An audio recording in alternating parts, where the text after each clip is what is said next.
యేసే పరిష్కారము అనుదిన Bible study కార్యక్రమం ప్రేక్షకులందరికీ యేసుక్రీస్తు వారి మహిమగల నామమున వందనాలు. ప్రభువునందు ప్రియా దేవుని బిడ్డలారా, నేటి దినం బైబిల్ స్టడీ వాక్య ధ్యానంగా హోషియా గ్రంథాన్ని మనము ధ్యానం చేసుకుందాము. మీరందరూ బైబిల్తోనూ నోట్బుక్తోనూ సిద్ధపడి ఉంటే దైవజనులు డాక్టర్ కారుపాటి శాంతసాగర్ గారు ప్రార్థన చేసి ఈ దినపు వాక్య పరిచర్య చేస్తారు. ప్రభువునందు ప్రియా దేవుని బిడ్డలారా, నేటి వాక్య ధ్యానం కొరకు ప్రార్థించుకుందాం. ఈ మాసం 31 దినాలు ఎపిసోడ్ సహకారులు కావాలి. గత మాసం ప్రతి అవసరం ప్రభువు తీర్చారు. ప్రభువుకు కృతజ్ఞతలు. ఈ మాసం కూడా ప్రతి అవసరం ప్రభువు తీరుస్తారు. ఏ సందేహం లేదు అందులో. మీరు ప్రార్థించాలి, ప్రభు కార్యం జరిగిస్తారు. ప్రార్థన చేసుకుని వాక్య ధ్యానానికి వెళదాం.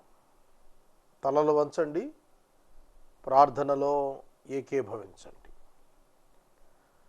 మమ్మలను మిక్కిలిగా ప్రేమిస్తున్న మా ప్రియ పరలోకపు తండ్రి, మీ పరిశుద్ధ గణనామమునకు వందనములు స్తోత్రములు చెల్లిస్తున్నాము.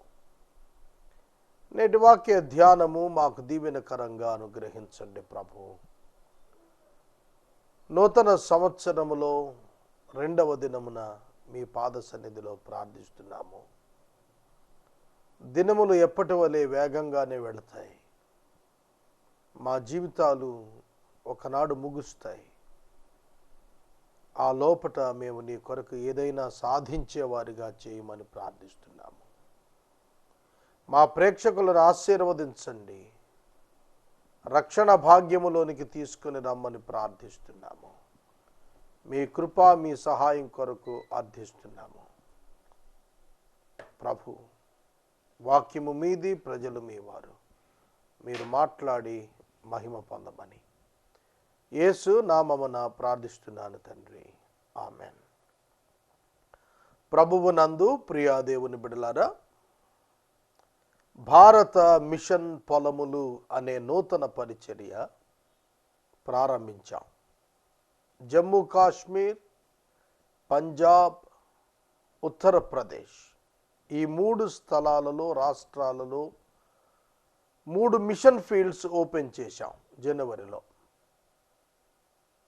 ఈ 3 మిషన్ ఫీల్డ్స్తో పాటు హర్యానా, హిమాచల్ ప్రదేశ్, ఢిల్లీ మరియు అరుణాచల్ ప్రదేశ్ వీటిల్లో కూడా మిషన్ ఫీల్డ్స్ మార్చి లోపల ఏర్పాటు చేయాలి.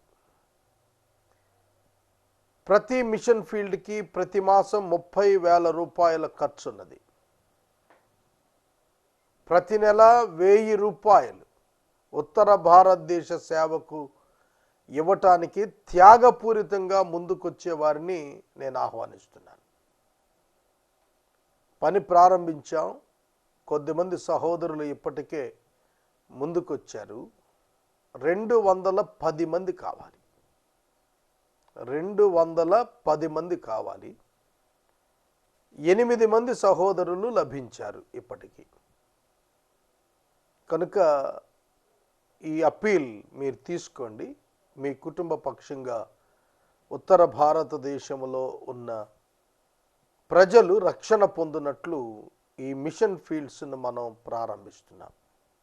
ఈ విషయాన్ని జ్ఞాపకం ఉంచుకోవాలని నేను మనవి చేస్తున్నాను. దేవుని యొక్క వాక్యములోనికి వెళదాం.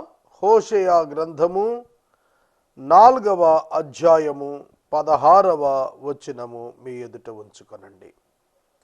హోషేయ గ్రంథము 4వ అధ్యాయము 16వ వచనము.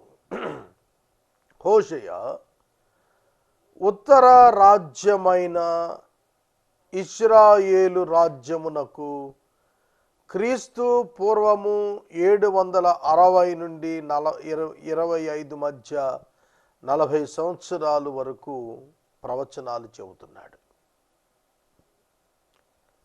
తదుపరి ఇర్మియా కాలములో ఇర్మియా బబులోనుకు చెరకు వెళతారని యూదా వారిని హెచ్చరించిన రీతిగానే ఇశ్రాయేలు జనాంగము అష్షూరుకు చెరలోనికి వెళ్ళే ముందు హోషేయ హెచ్చరిక చేశాడు 10 గోత్రాల ఇశ్రాయేలు ఉత్తర రాజ్యాన్ని.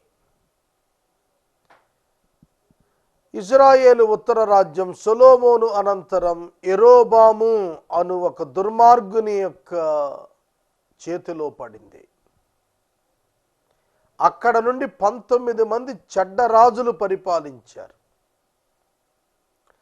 చెడ్డ రాజు పరిపాలన వారిని దేవునికి దూరంగా తీసుకెళ్ళింది, విగ్రహారాధనకు సమీపస్తులనుగా చేసింది.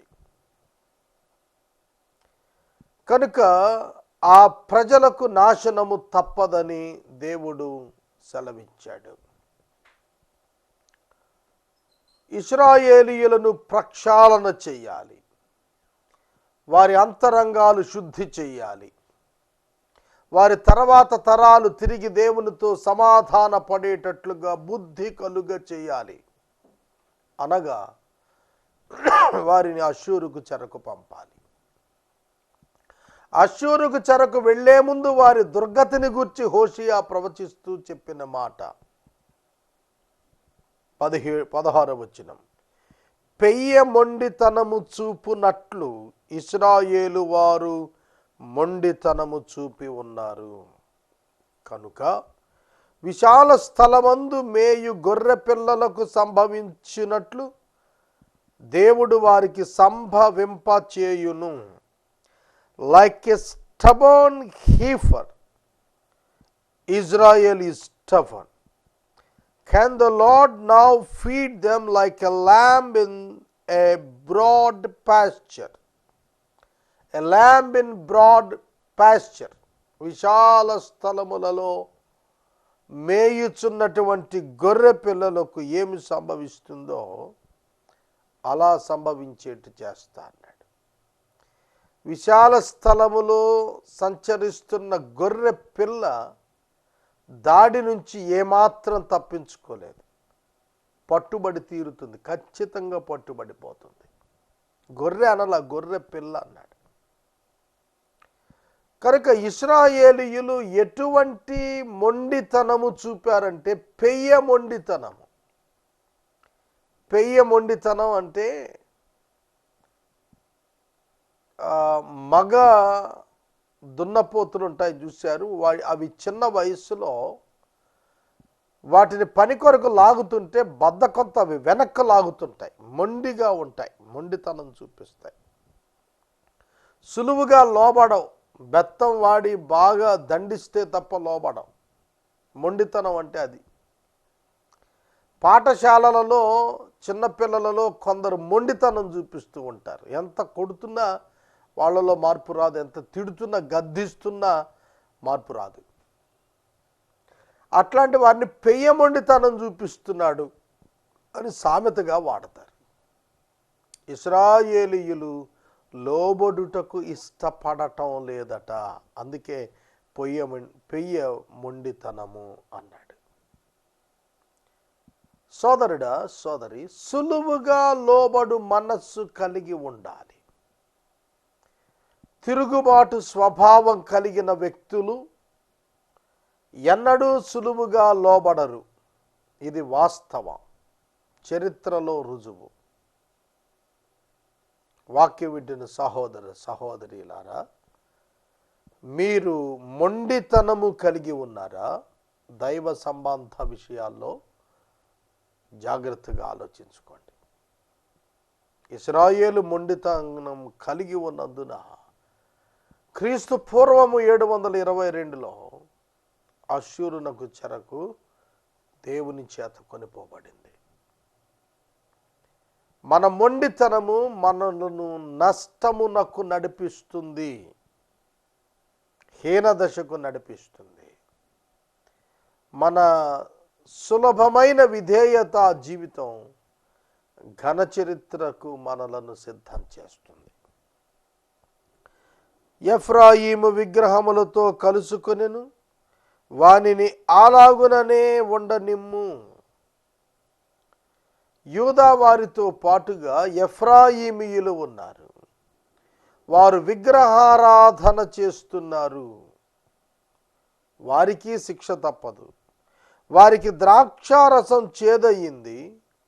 ఒళ్ళు తెలియని వారు మానక వ్యభిచారము చేయువారు. వారి అధికారులు సిగ్గుమాలిన వారై అవమానకరమైన దానిని ప్రేమిస్తారు. ఎంత విచారం! అధికారులు సిగ్గుమాలిన వారు. Their rulers dearly love shame. Dearly love shame. అవమానకరమైన దానిని సిగ్గుమాలిన వారై అధికారులు ప్రేమిస్తున్నారు. అంటే లంచం అన్నమాట. అవమానకరం దేవునికి లంచం, సిగ్గుమాలిన తనం తీసుకోవటం. TV9 వాళ్ళు కులం వెనుకబాటు తనం అని క్యాప్షన్ చేస్తుంటారు. నాకు చాలా ఆనందం వేస్తుంది అది చూసినప్పుడు. Yes, it is real. అలాగే ఇక్కడ లంచం సిగ్గుమాలిన తనం అని కూడా వేస్తే బాగుండేది. సిగ్గుమాలిన స్థితి. అధికారులు లంచములకు ఎగబడుట సిగ్గు లేనితనం. అట్టి అధికారులు శిక్షకు అర్హులు. సుడిగాలి జనులను కొట్టుకొని పోవును. తాము అర్పించిన బలులను బట్టి వారు సిగ్గు పొందుతారు. సుడిగాలి వచ్చేస్తోందంటే ఒక పెద్ద సైన్యం వస్తోంది. సుడిగాలి వస్తే తప్పించుకోలేదు. ఒక ఎండు ఆకు సుడిగాలిలో సుడులు తిరుగుతూ ఆకాశానికి లేచినట్లు ఇశ్రాయేలు జనాంగాన్ని అష్షూరు రాజు సులువైన ఆకును ఎత్తివేసిన సుడిగాలి వలె జయించేస్తాడు. వారు అర్పించిన బలులను బట్టి వాళ్ళు సిగ్గుపడతారు. బలులు ఇస్తున్నారు, దాని యందు పరిశుద్ధత లేదు. బలులు ఇస్తున్నారు, దాని యందు విశ్వాసము లేదు. అందున వారికి సిగ్గు కలుగుతుంది. అనగా వారిని రక్షించువాడు కనపడక వారు పట్టుబడిన దినమున వారు అవహేళన చేయబడతారు. ఇది ఇశ్రాయేలీయుల యొక్క ఫేట్ గురించి హోషేయ ప్రవచనం చెబుతున్నాడు. చాలా సందర్భాల్లో కొందరి జీవితాలను గమనిస్తున్నప్పుడు దేవునికి అవమానము తీసుకొచ్చే దిక్కుగా వారి తీరుతెన్నులను బట్టి వారు పతనం అవటం చూచినప్పుడు ఆశ్చర్యంగా ఉండేది. సోదరుడా, సోదరి, ఒళ్ళు తెలియని స్థాయిలో ద్రాక్షారసం సేవించటం, వ్యభిచారములో దిగిపోవటం, లంచములను ప్రేమించటం, అట్లాంటి వారు కొట్టుకొని పోతారు. సుడిగాలిలో జనులకు కొట్టుకొని పోతారు.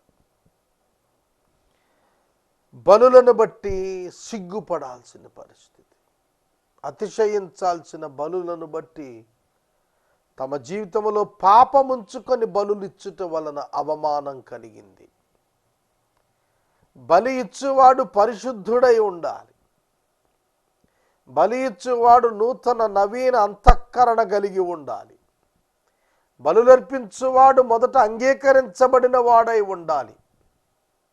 ఎట్లా పడితే అట్లా జీవితాన్ని పెట్టుకొని బలిస్తే దేవుడు స్వీకరించడు.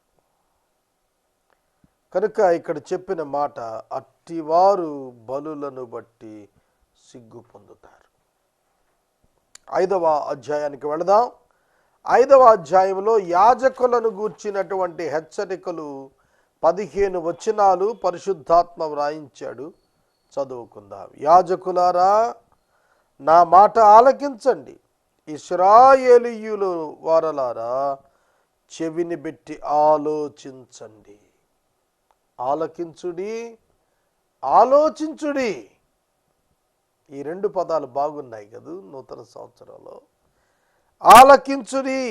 Here this O priests, pay attention O house of Israel, give ear O house of the king. O house of the king.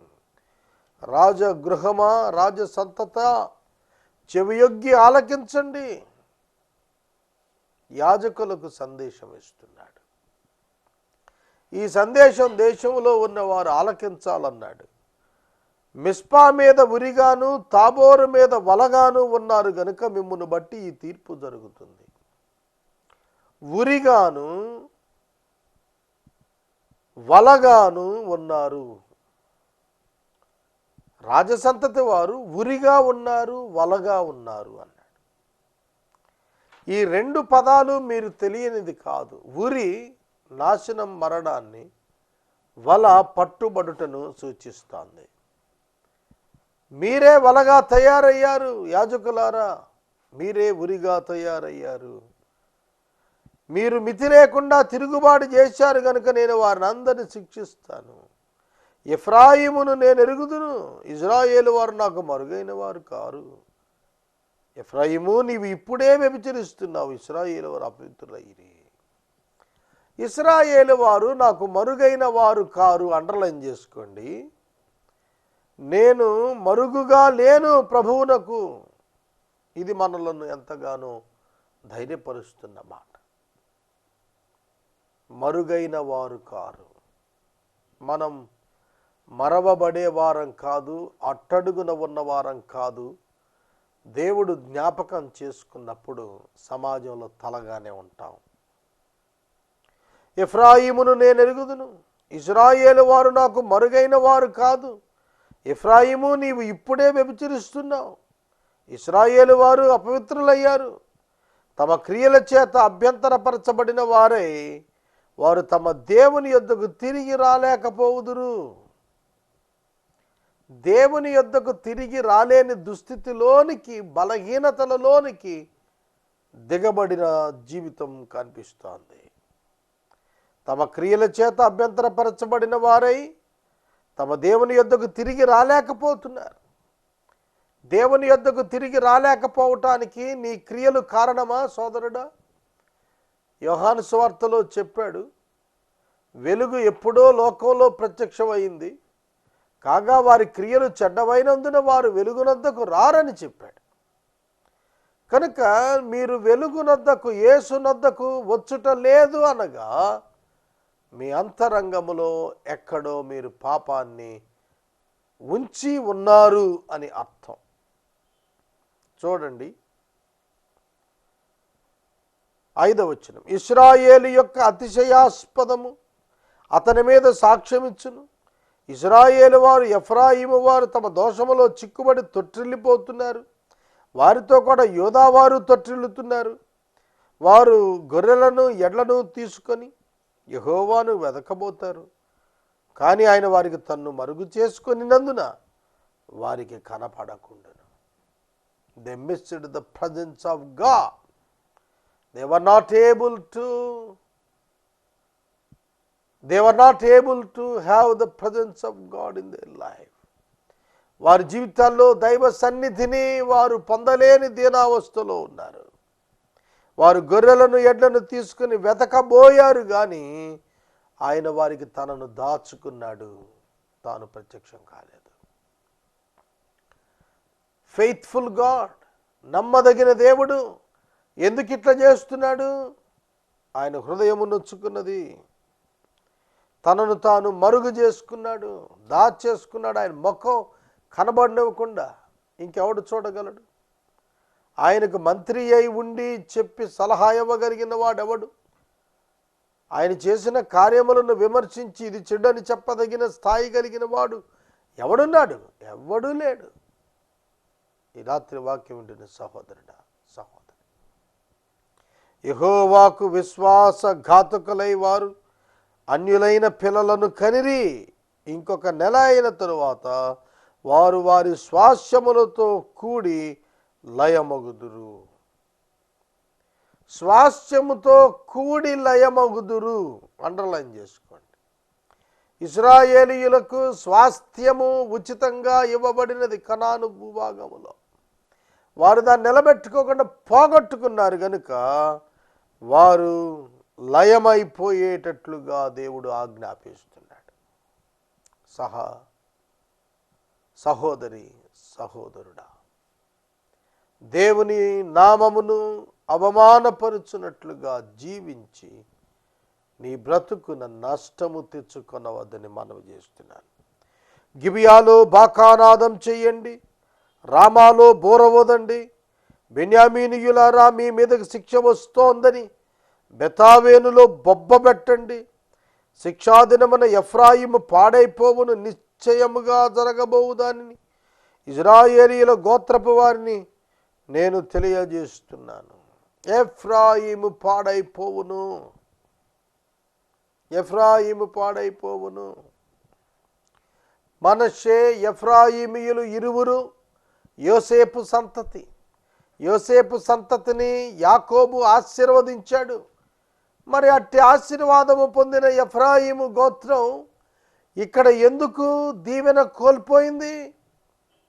విగ్రహారాధనకు లోబడుట మరియు మద్యపానమునకు లోబడుట, జీవితమున క్రమశిక్షణ కోల్పోయిన వారిగా ఇష్టానుకూలంగా బ్రతుకుట. ఈ సమయంలో వాక్యం వింటున్న సహోదరుడా, సహోదరి, నీవు మారు మనసు పొందినావా? రక్షణ అనుభవం పొందావా? ఇదే అనుకూల సమయం, ఇదే రక్షణ దినం. చూడండి, ఎఫ్రాయిమీయులు మానవ పద్ధతిని బట్టి ప్రవర్తింపగోరుతున్నారు గనుక వారికి అధిక శ్రమ కలుగును. మానవ పద్ధతిని ప్రవర్తింపగోరిన వారు అధిక శ్రమకు లోనగుదురు అన్నప్పుడు దైవ పద్ధతిని విసర్జించి తనకు తానే దేవునిగా ప్రకటించుకొని తన స్వచిత్తాన్ని చేయటానికి ఎవడు పూనుకున్నా కూడా అలా పూనుకున్నటువంటి వాడు అధిక శ్రమ పొందుతాడు, అధిక శ్రమ పొందుతాడు. ఈ రాత్రి వాక్యం వింటున్న సహోదరుడా, దేవుడు నిన్ను ప్రేరేపిస్తున్నాడు. దేవుని యొక్క సేవలో నీ ఉండునట్లుగా నిన్ను ప్రేరేపిస్తున్నాడు.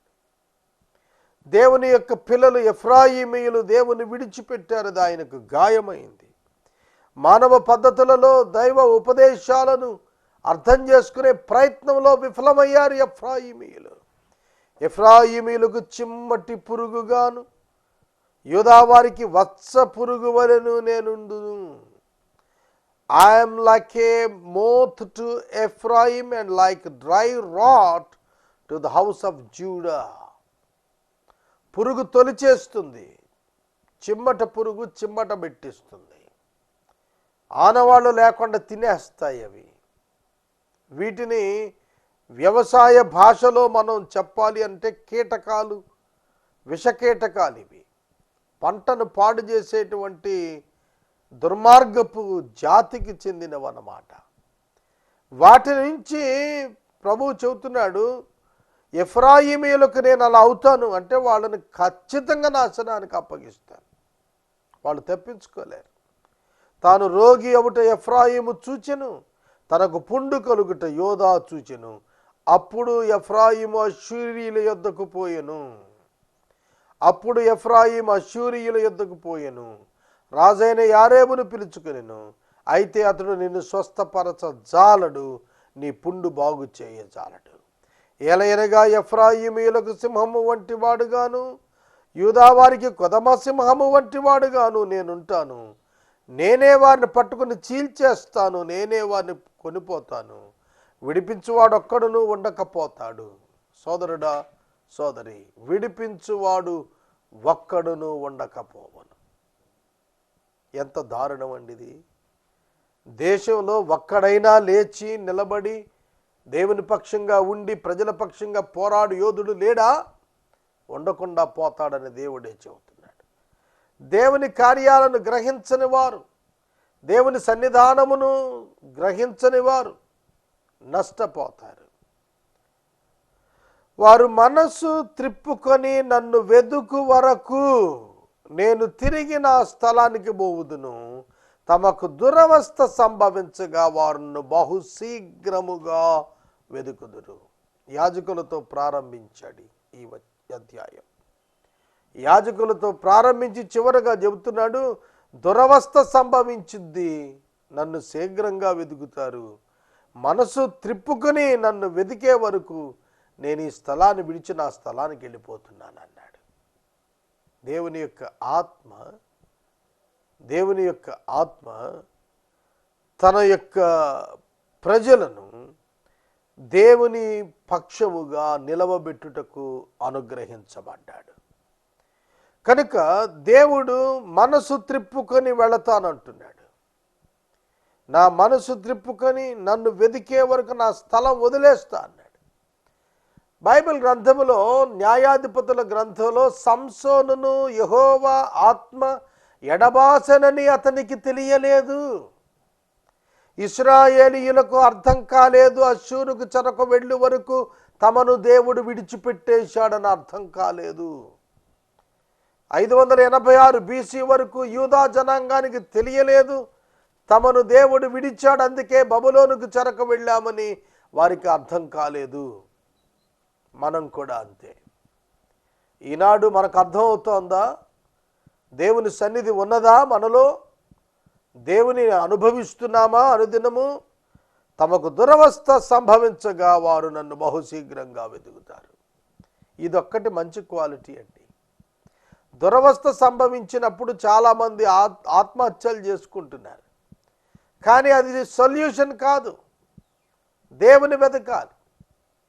కొందరు తిరుగుబాటుదారులు అయిపోతున్నారు, జీవితాలు నష్టం చేసుకుంటున్నారు.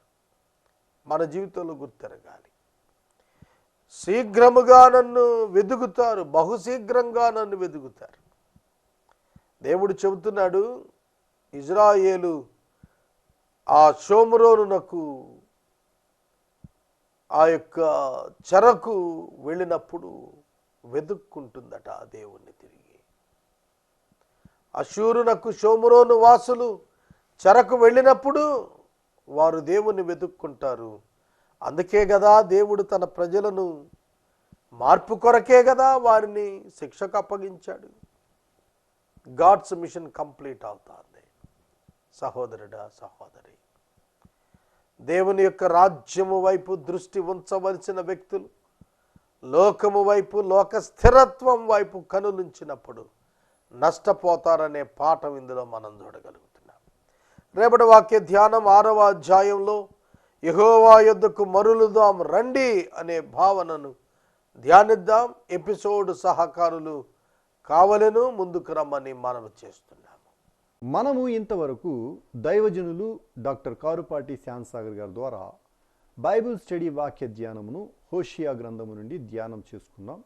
ఈ కార్యక్రమం ద్వారా మీరు పొందుకొనుచున్న మేలులు మాకు ఒక ఉత్తరం ద్వారా తెలియచేయండి. మీ ప్రార్థనా మనవులు మాకు తెలియచేస్తే ఏసే పరిష్కారం కార్యాలయంలో ఏర్పాటు చేసిన ప్రత్యేక ప్రార్థనా శిబిరంలో మీ కొరకు ప్రార్థిస్తాం. మీ కుటుంబ పక్షముగా ఒక ఎపిసోడ్ ప్రసారం చేయాలనుకునేవారు మాకు తెలియచేస్తే మా సిబ్బంది మీ గృహాలను దర్శిస్తారు. ముగింపు ప్రార్థన ఆశీర్వాదాలతో ఈ కార్యక్రమాన్ని ముగించుకుందాం. ప్రార్థన చేసుకుందాం. మమ్మను మిక్కిలిగా ప్రేమిస్తున్న మా ప్రియ తండ్రి, మీకు వందనాలు. వాక్యము విన్న బిడ్డలను దీవించుము. ఘనత, మహిమ, ప్రభావాలు మీరు పొందుము. ప్రతిదినము ఎపిసోడ్ సహకారిని పంపించము. రక్షకుడైన యేసు ప్రభువు ద్వారా అడుగుచున్నాము తండ్రి, ఆమెన్. తండ్రి అయిన దేవుని ప్రేమ, కుమారుడైన యేసయ్య కృప, పరిశుద్ధాత్మని యొక్క అన్యోన్య సహవాసం సదాకాలం మనందరికి తోడైయుండును గాక. ఆమెన్.